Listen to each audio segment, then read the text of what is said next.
Hello, welcome to PE Buddy. Mr. D here. Welcome to the final instalment of our Safe Sports Supplement series. Today we're going to be rounding out this series by looking at caffeine, one of the most commonly used and most effective performance enhancing supplements. Let's get into it.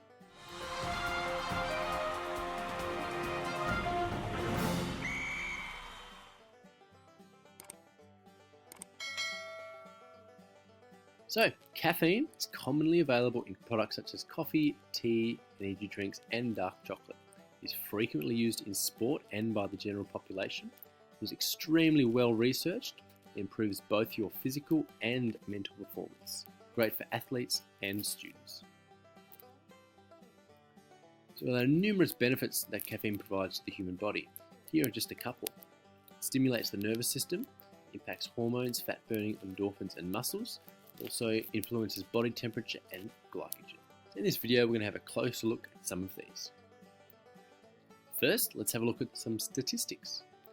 Caffeine can improve endurance performance by 7.4 to 9%, which translated into a distance can mean a difference of 2 to 3.2 kilometers in a given amount of time. It also improves 1500 meter time by 4.2 seconds.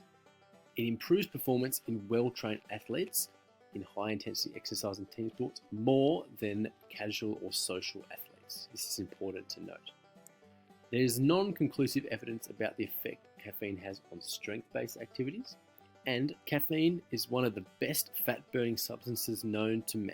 It can help release stored fat by up to 30%. So to find out how caffeine provides all these amazing benefits, we need to have a look at adenosine. Take note of the structure of this caffeine molecule. Notice how similar it is to adenosine. This is going to be important for us to understand how caffeine works to improve our performance. So here we have the human brain.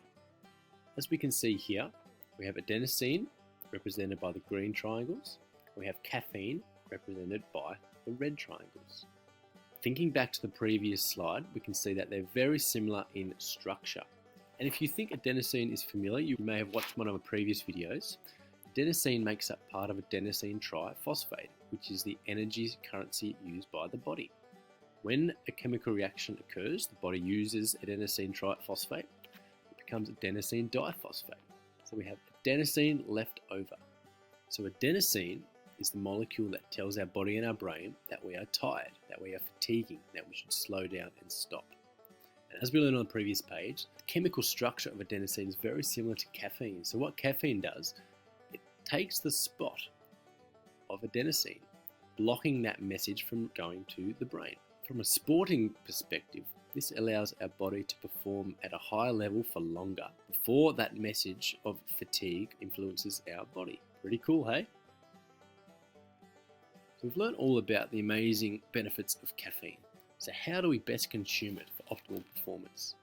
It comes in many different forms, including tablet, powder, and in drinks such as coffee and energy drinks. The dosage is about 3.6 milligrams per kilogram. This is about 200 to 400 milligrams for most people, although some studies have used up to 600 to 900 milligrams. It really depends on the person and the sport.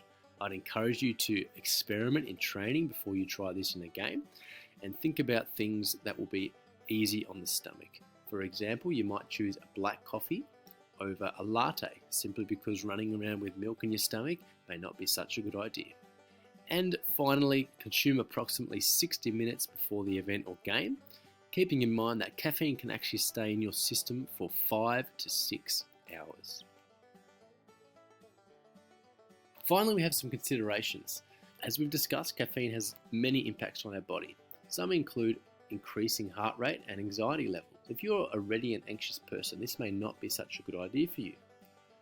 Too much caffeine can also lead to stomach aches, dizziness, and other side effects. Finally, as previously mentioned, caffeine can remain in your system for many hours after you consume it, so it can cause sleep issues. I'd suggest not consuming it after 3 p.m. Again, do your own research, experiment, and see how you go. Thanks for watching. Make sure you like and comment with any feedback or other things that you'd like to learn about, and subscribe for more. Thanks everyone. Bye.